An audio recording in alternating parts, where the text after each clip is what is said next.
आप सभी को नमस्कार। मुझे उम्मीद है आप सब अच्छे होंगे, एकदम मस्त होंगे और मस्ती में लहरिया तैयारी तैयारी जीत की जबरदस्त तरीके से चल रही होगी। इस बार ग्रुप डी को फाड़ के रख देना है, एक सीट पक्की करनी है। लेकिन पढ़ तो रहे हैं, लेकिन सिलेक्शन कैसे होता है रेलवे ग्रुप डी के अंदर, फाइनल मेरिट लिस्ट कैसे बनती है, किस सब्जेक्ट को कैसे पढ़ना है, किस सब्जेक्ट को कम पढ़ना है, कौन सा पेपर को छोड़ना है, ये नहीं पता होगा तो फिर कैसे नौकरी लीजिएगा।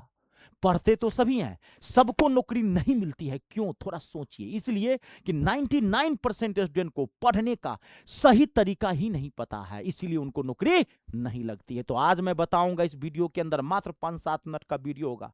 ये मोस्ट इंपॉर्टेंट वीडियो है कि आपकी फाइनल मेरिट लिस्ट कैसे बनती है, कैसे आप एक सीट पक्की करेंगे। चलिए आइए, पूरी बात को मैं समझाऊंगा और पूरा फोकस करिएगा। समझ गए ना, किसी चीज का कंप्लीट नॉलेज लीजिए, तभी उसमें नौकरी मिलेगी। देखिए, आपको यह बात तो पता है कि आप में 4 चीजें आनी है। जैसे पहला, जीके और जीएस, जनरल नॉलेज और जनरल साइंस। इसके टोटल जीके के 20 और जीएस के 25, यानी कि टोटल 45 क्वेश्चंस आने हैं।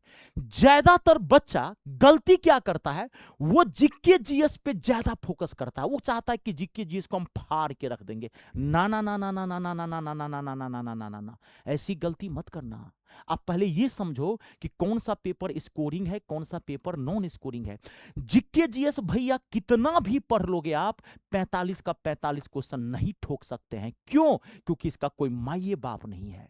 आप कितना भी पढ़ोगे तो कम है। ये कहां कहां से क्वेश्चन पूछा जा रहा है, कहना मुश्किल है। इसका मतलब ये नहीं कि पढ़ना छोड़ देंगे, मैंने सो नहीं कहा। मैंने स्कोरिंग सब्जेक्ट के नेचर की बात की है। आप जीके जीएस कितना भी पढ़ लोगे तो आप मैक्सिमम क्वेश्चन यहां पे 30-32, बहुत अच्छा जीके जीएस होगा, 30-32-33 क्वेश्चन सही कर पाएंगे। अगर एक आध नेगेटिव मार्किंग होती है, एक आध क्वेश्चन अगर गलत हो गया बाय मिस्टेक से, तो लेने के देने पड़ जाएंगे, इससे नीचे भी खींच के आएंगे। इसमें आप कभी 100% नहीं स्कोर कर सकते हैं। विद्यार्थी ये देखता कि यहां से तो 45 क्वेश्चन पूछ रहा है, तो इस पे ज्यादा फोकस करता है। वो सोचता है यहां फाड़ के रख देंगे। ना ना ना, इसको कैसे फाड़िएगा, इसका कोई सिलेबस नहीं है। ये पड़ोसी की बीवी है, पड़ोसन है, कभी भी धोखा दे जाएगा। आपकी घर वाली कौन है, आप मार्क्स कहां से उठाएंगे, आपकी मेरिट लिस्ट कैसे बनेगी, आप नौकरी कैसे लेंगे। तो आप भैया नौकरी लेंगे मैथ और रीजनिंग। ये जो पेपर है मैथ और रीजनिंग, अगर आपको नौकरी लेना है ग्रुप डी के अंदर, तो मैथ के 25 क्वेश्चन आने हैं और रीजनिंग के 30 क्वेश्चन आने हैं, यानी कि कुल मिला के आपके हो गए 55। इस 55 का 55 फाड़ के रख सकते हैं। मैथ में एक भी क्वेश्चन गलत नहीं होगा, रीजनिंग में एक भी क्वेश्चन गलत नहीं होगा, और एक भी छूटेगा भी नहीं। आप कहेंगे ऐसा क्यों? क्योंकि इन दोनों के सिलेबस फिक्स है, इसके चैप्टर्स फिक्स हैं, इसके टाइप्स ऑफ क्वेश्चंस फिक्स हैं। सब कुछ पता है कि कहां कहां से क्वेश्चन पूछे जाने हैं। क्योंकि इसका आप चाहें, क्योंकि सब कुछ पता है इसमें ना, आप चाहें तो इसके एक एक क्वेश्चन ठोक सकते हैं। 55 में 55, एक आध गलत हो जाए वो बात अलग है, वो एग्जामिनेशन हॉल का माहौल होता है, माथा प्रेशर में रहता है, आते हुए क्वेश्चन का ऑप्शन टिक कर देंगे, लेकिन इसमें आप एक एक क्वेश्चन ठोक सकते हैं। और रेलवे ग्रुप डी का इस बार कट ऑफ क्या गया है 2025 का आंसर की आप देख रहे होंगे, 2-4-5% हर बार जो कट ऑफ है वो हाई ही जा रही है। तो कम से कम अगर आप मान लीजिए जनरल से हैं तो कम से कम 80 क्वेश्चन आपको 100 में से सही करने हैं। ओबीसी से हैं तो कम से कम 70 से 72 क्वेश्चन सही करने हैं। एसटी एससी में है तो कम से कम 65 प्लस क्वेश्चन सही करने हैं। कट ऑफ के हिसाब से मैं एक एवरेज बता दिया हूं। तो इसलिए आपको पढ़ना हर पेपर को है, ये पेपर को अच्छे से धरिए। ये आपका स्कोरिंग पेपर है, फाइनल मेरिट लिस्ट आपको यही पहुंचाएगा, यही नौकरी 2 सब्जेक्ट दिलाएगा। इसका मतलब ये नहीं कि इसको पढ़ना छोड़ देंगे, मैंने सो नहीं करना। पढ़ना इसको भी है, लेकिन ये मान के चलिए आप 45 में 45 क्वेश्चन नहीं ठोक सकते हैं। ज्यादातर विद्यार्थी क्या करता है, मैथ छोड़ देता है।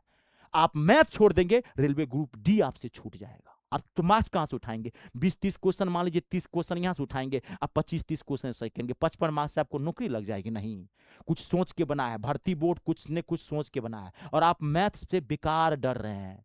मैं मैथ और इंग्लिश दोनों पढ़ाता हूं, इंग्लिश की जरूरत नहीं है। कहता हूं, सीना ठोक के कहता हूं, मैं रोजाना अपने यूट्यूब चैनल मी स्टार रितेश पे 1 बजे लाइव आता हूं। ग्रुप डी मैथ को फाड़ के रख दिया, आप एक बार आके देखिए, या मेरे यूट्यूब चैनल के प्लेलिस्ट में जाइए, मैंने ग्रुप डी का मैथ का कई सीरीज चला है, आप एक बार जाके देखिए। आपके मैथ का लेवल कितना भी कमजोर क्यों नहीं है, मैंने बेसिक मैथ का सीरीज चला है अपने यूट्यूब चैनल पे फ्री ऑफ कॉस्ट, और मैं ऐप पे भी पढ़ाता हूं। आप खाली यूट्यूब पर चैनल पे जाके आप देखिए, मजा ना आ जाए तो मेरा नाम रितेश आनी। सबसे आसान पेपर मैथ होता है, और इसमें एक भी क्वेश्चन नहीं छूटेगा। तो समझ गए कैसे पढ़ना है। मैथ और रीजनिंग को धज्जी उड़ा के रख देना है। इसका मतलब ये नहीं कि इसको छोड़ देना है, पढ़ना इसको भी है, लेकिन आप बुद्धि से काम करें। आपको पता होना चाहिए इसमें से 55 में से 55 क्वेश्चन ठोकेंगे और यहां पर 30 क्वेश्चन ठोक देंगे, हमारा खेला खत्म हो जाएगा। नौकरी ऐसे लगेगी, इसमें 100% नहीं करेंगे। ऐसे ही ग्रुप डी की फाइनल मेरिट लिस्ट बनती है। ठीक है, आया समझ में, मजा आया, कमेंट करके जरूर बताइएगा और वीडियो को लाइक और शेयर जरूर कर दीजिए। कर भला तो हो भला। ठीक है, जय जवान, जय किसान, जय हो हिंदुस्तान।